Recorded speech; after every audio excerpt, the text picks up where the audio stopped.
Hey, everybody, it's Baker's Corner, Baker's Backyard again. Hope you had a great first day. I hope you all had some really interesting ways of looking at that excerpt or two of the farewell address of our first president, George Washington. We're going to look at a unique portion of that related to political parties, but just review a little bit. In our first session, we started to look at some of the really big things that developed in the early republic under Washington. We talked about how there was a big debate that eventually produced a Bill of Rights. Um, and of course, the big thing with that was whether or not it really was necessary to have on paper all those rights. And whether that was right or wrong, eventually people compromised. And here we are 200 plus years later with the Bill of Rights. Okay, so I hope you all found that debate interesting. Second of all, Alexander Hamilton's debt plan or economic plan, keep in mind, was a really important thing to generate revenue, to try to really establish a degree of economic and even world not literacy, excuse me, respect. Okay, so the idea of that, if you guys recall your things from day one, was he felt like we needed a national bank to establish money and credit and different things. We need a revenue plan to be able to bring in money so a government can operate and basically pay its bills and have a military and all those things. And then he also said, for the most part, that in his view, consolidating all the states' debt into one federal debt or national debt, if you will, was the best thing to do. He does get his way at a compromise, which produced our current capital. At least that's part of it. And how Washington is going to use early executive leadership to deal with issues like the Whiskey Rebellion. Okay, so lesson 2, let's get started with that. So basically what we're looking at is we're going to continue to really build upon what we were talking about toward the end of lesson 1 with political parties.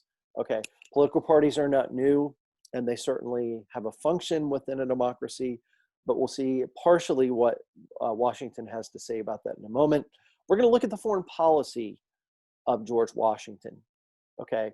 And that's a big part of even debate between people like Hamilton and Jefferson and even folks like John Jay, who was responsible for a treaty. We won't talk a lot about that today, but we'll reference it. And then thirdly, the legacy of Washington, okay? Where do we remember him? This is kind of an interesting debate. Historians are like, well, he still deserves to be, at least the ones I've read closely, in the top 5 presidencies, just with the nature of him getting the whole thing kind of on its feet or off and running. Is he the best? All right, that's for you to maybe ponder as we study different presidents and certainly evaluate their strengths and weaknesses or whatever. Okay, so what I like to say, guys, with political parties, before we get to the basic nuts and bolts, is that Washington, if you go back and you look at what you did for your assignment, some of you read the excerpt that dealt with the permanent alliances. Another group, I think, also added to that, like what he had to say about, how do we maintain a constitutional republic of some sort. And a lot of that goes back to virtue and character and, those things being what he calls indispensable reasons or results or factors.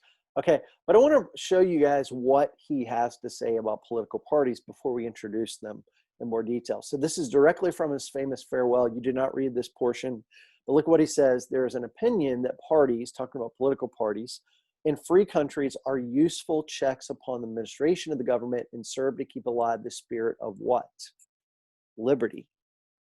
It's a key word that you come across very regularly in the founding era and even beyond. This within certain limits is probably true. And in governments of a monarchical cast, in other words, ones like Britain and then preceding France with the French, before the French Revolution, okay, patriotism may look with indulgence, if not with favor, upon the spirit of party. But in those of the popular character, in governments purely elective, it is a spirit not to be encouraged. Okay, so for those of you watching this, instead of being a class, I would ask, what do you think he means by spirit of party? And do you agree with Washington, right? Maybe, looking back at this was in 1796 when these words were actually printed. They weren't, of course, spoken directly to the public, certainly, by way of TV, the way we think of it now, okay, or even internet or whatever. But, this is made known to the public through basically newspapers. What does he mean by that? Do you agree with them? Right? Do you agree? Okay, well, maybe they have their place, but they perform more hindrances to our republic rather than positives. Okay.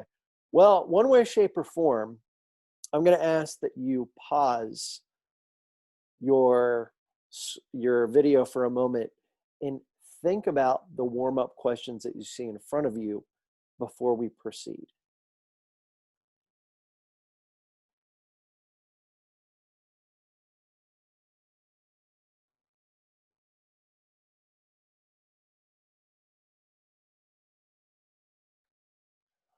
Okay, did you get a chance to complete a few of those little things? I hope you took about 3 or 4 minutes to do that. So if you take a look at it, Jefferson is, of course, Thomas Jefferson. Hamilton is Alexander Hamilton. They're both well-known people. They're both in the cabinets, as you can see, of Washington. Secretary of State is Jefferson. He resigns that post, by the way, during Washington's terms, does not fulfill it the whole time, which, by the way, is not that uncommon. All right, it's one of those things. It's a lot to do. Okay, and you'll notice that Hamilton, but they're on opposite sides. Hamilton is going to be the Federalist. Jefferson, as you can see, is going to be the Jefferson Republican. Democratic Republican is another expression you come across for that. But they have opposite views on just about anything that you see, from how do you interpret the Constitution, how do you look at, foreign policy. You'll notice the Hamiltonians or Federalists tended to be more pro-British, whereas the Jeffersonians more pro-French. A lot of that, as you can imagine, goes back to America. Technically, depending on your perspective, still has an alliance with France. Now, whether or not, because we established this, I think it was 1777, 1778, under the previous government and the monarchy, does that still apply now that they've had their famous revolution? That's obviously a debatable thing. So I'll leave that for you to kind of land your plane on. But you'll notice, Jeffersonians favored a limited central government. That kind of is a code word of saying that they're more states' rights oriented. All right, if you go back to that whole debt issue, right, let the states assume their debt. Okay, because when the federal government gets more involved, you're building upon their power. Large standing army versus more against one. And then I would say, guys, if you look where my cursor is, where there's a big divide here is who should hold the majority or a sizable portion of the political power. Common men are going to be common expressions. You even see this during the era of Andrew Jackson. Andrew Jackson was seen as a big proponent of the common man. Taking away voting restrictions such as land ownership. Some states had already done that, but nonetheless, to keep that in mind. Jefferson, I think it's safe to say, has a lot more confidence in the common man who's not as well educated, probably people that are more on the, farmers. Now, keep in mind, you've got a big difference, you could argue, between perhaps the vision of a Jeffersonian when it comes to this agricultural republic, right? As opposed to, as you can see on the other side, Hamilton, being somebody that's like, well, the political party, the political power, needs to be wealthy, educated elite. If you ever wonder, one of the reasons why we have an electoral college that formally elects our president rather than popular vote, a lot of that goes back to this principle there. Okay, so that's kind of something, guys, if you want to think about it, why would these political parties have these divisions? Now, it's very important for you to make a distinction between the two. Okay, so if you're looking at government power, Federalists are going to be more in favor of stronger federal government or national government or central government, and Jefferson the other side. Now, I'm going to leave you all with that for the moment, but definitely keep that in mind. Now, foreign policy. Okay, so Washington, and this is kind of the tip of the iceberg, guys, with it, but Washington, I would say, plays it pretty safe here. Okay, so, what do we see developing? There's a term that we use called context. Okay, well, the context is in 1789, late July, I believe it was, or mid-July, excuse me, I think it was the 14th. Anyway, of 1789, you have what's called the storming of the Bastille, which is basically seen as really that big issue that starts the French Revolution. You know, if you're a Jeffersonian, you're like, yay, you know, they're going through this revolution, and you know, it's a way of getting another kind of like you know, constitutional republic established like we have. Okay.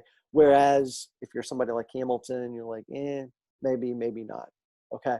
But why is that a big deal? So you've got all these different sets of interests. The French expect, you know, after they have this revolution start and you know, you have all this fighting that really starts between mostly France and the rest of Europe. Keep in mind, this is before really we see the rise of Napoleon, although we will see him certainly as a key figure in the Adams and also, of course, the years of Jefferson and even to a small extent, not Monroe, excuse me, Madison. Okay. And so what do we notice? We notice that Washington, having Jeffersonians telling him do this. I can just imagine, guys, what a cabinet meeting back then would have looked like. I would have loved to have been a fly on the wall, hearing, you know, Jefferson saying, "No, you got to really side with the French on this," and Hamilton, the British. You know, it would have been really cool to hear those guys basically share their views. But nonetheless, Washington, who has the final say on this or decision, if you will, voice, basically makes a decision to be very neutral. Okay. And not everybody's happy with this. Jefferson's like, well, we have a responsibility to them. You know, we have a revolution we probably wouldn't have won without their support. Okay. And Hamilton thinks that again, because of, you know, the nature of British government being a better model, that we should, of course, side with Britain when these countries go into, you know, sizable conflict. What do we notice? You know, whether this is playing it careful or not, Washington says, nah, we're going to be neutral, which is basically, in a nutshell, guys, not taking sides. Now, why is this a big deal? Well, if you take a look at the event here, you're going to have what's called the Citizen Genet affair. Now, the French think that we owe them allegiance and support. Okay, so as you can imagine, their government, which by the way has gone through a lot of transition following the storming of the Bastille, so they send over a guy by the name of Citizen Genet. Edmund Genet is his formal name. And if you're wondering why is he called Citizen, well, the end result of that is that he eventually stays in America long term, marries an American woman, and became a citizen. Ergo, we call him Citizen Genet. The question is, why does he stay in America long term? Glad you asked that. Okay, so this guy comes over basically trying to gain American momentum for abandoning neutrality and basically supporting the French in these conflicts between them and pretty much the rest of Europe. This is a clear violation of the Washington Proclamation of Neutrality. Now, I think this is a sign of Washington's leadership when it comes to, again, humility. Washington could have sent this guy packing in a back across the ocean. But I don't know if you all remember this, guys, from world history, but you may. We have an event, I think it was between 1793 and 1794, that's called the Reign of Terror. Okay, Maximilien Robespierre is basically, you know, killing a lot of people, which that's really what this, you know, this time period in the history of the French Revolution became known as Reign of Terror. Evidently, it got so boring, I guess, to watch people's heads cut off because it was kind of a spectacle, almost like a sport to watch. So they would, from what I understand, they were like, well, let's just kind of make it a little bit more, I guess, appealing. So they would take people to nearby rivers and streams and waterways and tie their hands and legs together, throw them in. And evidently it was a lot more entertaining to watch them struggle with drowning. Okay, I'm not condoning that, obviously, but this is a tough time. Washington knows that if he sends this guy back across, that this guy is going to have disgraced his government, and he's probably literally going to lose his head. Okay, so what does Washington do? Again, I think this is a perfect example, guys, of Washington's leadership and humility. He basically kind of comes to an agreement with him. Okay. He does not abandon neutrality. Neutrality is going to become a precedent that other presidents post Washington will have to make a decision. Do we follow the policy? And if so, do we have the flexibility to actually implement it or to continue it in our own way? Okay. Something to ponder as we move on next week to the era of John Adams, Jefferson, and then the following week with even Madison and Monroe. Okay. So what happens? Washington is going to be, I think, very graceful with this gentleman. He lets him stay here long term with the understanding that he basically stops the propaganda to gain support for France in this revolution. He marries an American woman, and he became, of course, a citizen. You can have your own view on Washington's, decision on that, but I think it's a really good example of his leadership beyond just the Whiskey Rebellion. Okay. Last but not least, Washington's legacy. Now, there's a lot more to this, guys, but we're trying to keep it pretty basic. Washington, after 2 terms, guys, this, by the way, if you didn't know this, Washington I only lives about 2 years, given and some change beyond 1796, when he's going to, of course, not run for re-election. He could have ran for as many elections as he wanted, but he chose not to. He stepped down. I want you to think, without me giving you the answer, maybe this is something we can talk about if you have questions. What would the fact that Washington stepped down willfully say about him as a leader? Okay. Something to ponder. Okay. Cabinet positions. You're going to have 5 of these: warfare, state, treasury, attorney general, and a 5th one that is no longer technically a part of the cabinet, postmaster general. Okay. All of those, especially the first 4 that I referenced, are all going to be important. Okay. So that is a precedent, right? Every president since him has actually had it. Now, keep in mind, the cabinet is about 15 or 16 positions now. We have cabinet positions for agriculture, education. Education is not added until the later 70s. Those were not in the original cabinet of Washington, but they are added. My question to all of you is, why do we have more cabinet positions today? Something to think about. And then thirdly, the farewell address. The Constitution does not say that the president, has to make a farewell. It does say he has to give a State of the Union. He has to tell the Congress and the American people. Today, that's usually televised, and of course, you can watch it. But back then, it was mostly published in newspapers. This one, guys, in 1796, there's a lot of debate about the words and the ideas. Many historians contend that the ideas were George Washington's.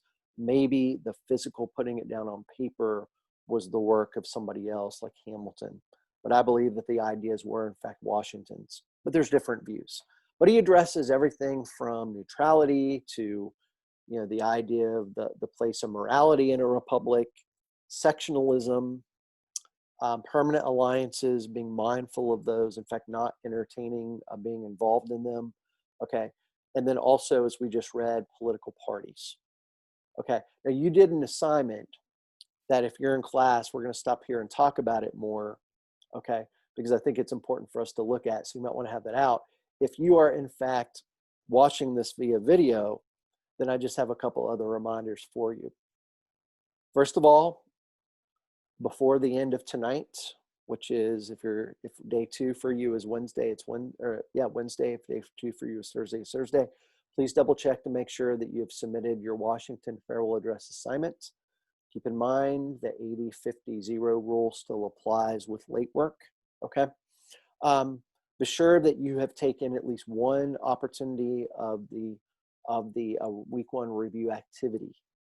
Okay. For standard, that is 5 multiple choice questions and 5 of the matching term reviews that goes with the vocab. You can take that as many times as you want, and each time you take it, you will see some different questions. My suggestion to you is, until you make a 50 out of 50, you take it. All right, the highest score will be what is recorded. If you make it 50 out of 50. I still think it's worth at least trying a time or two more. Why? Because you're seeing different questions. Now, for the honors group, you're going to be doing that application concept assignment where you'll have the one macro concept. I'll get to that more in a moment for the honor students. Your week quiz that'll be mastery based will be available to you tomorrow at 8 a.m. All right, again, you can take that, I think, at least twice. You have to make an 80 or higher in order to move on to next week. So it's important that if you don't score as well as you would like, you can attend the office hours tomorrow, ask questions. And then what I would do is maybe do a little bit more work with your content, go back over your readings. In my opinion, guys, the best source to really understand that content is making sure did you really understand the basic nuts and bolts of vocab, the content that we covered in the classroom, and be able to apply it. All right, because these are not just going to be who did this, who did that questions. Some of them are certainly, but some of them you might have to analyze a short excerpt or a picture or a graph or a chart or something like that, or use your noggins to draw a conclusion. Okay. For those of you that want to attend the office hours / skills session tomorrow, again, honors, 2nd, 3rd, and 7th collectively. Remember, your link is under Friday. That'll be from 10 to 11. For standard, 1st and 7th, that will be from 9 to 10. For standard and honors, before I finish with honors, I will end you with what Washington said prior to his presidency about 6 years before then. Look at what he says to the states. He says, quote unquote, at this auspicious period, the United States came into existence as a what? A nation. This is a little bit less than 7 years after the Declaration of Independence. And if their citizens should not be completely free and happy, the fault will be entirely their own. Hope you all had a great first week. I will be posting the video for the Friday skills if you can't attend. Otherwise, please do so.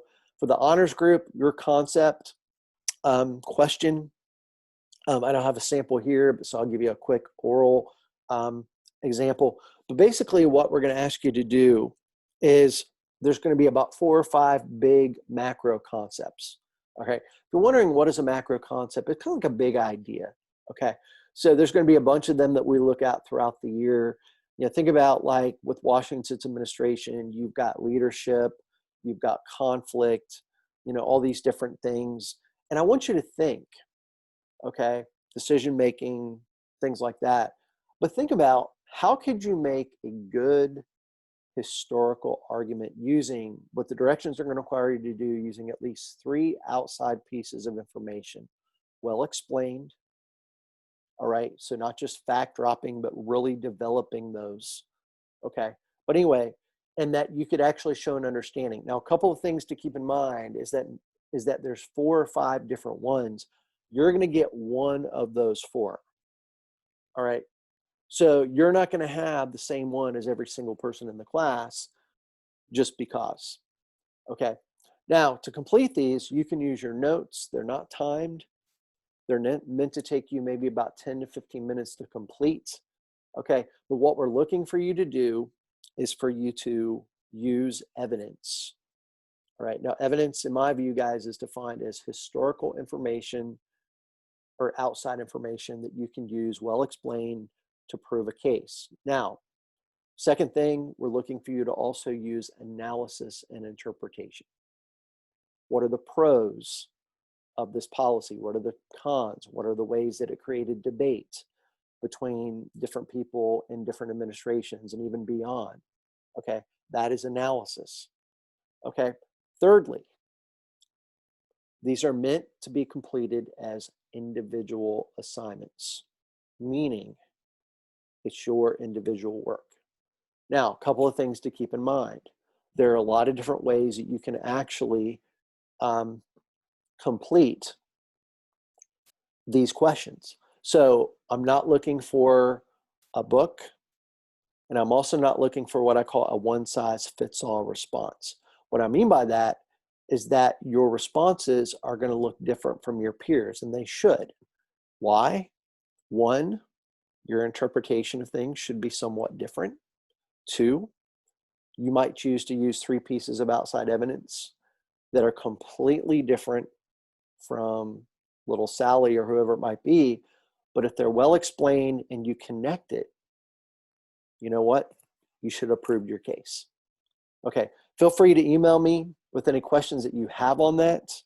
Again, those are not time for the time being, but let me know if you have any questions. This is Baker's Corner, Baker's Backyard signing out. Thank you for your time today, and I hope that you are safe, and let me know if I can do anything for you. Thank you, guys. Have a good one.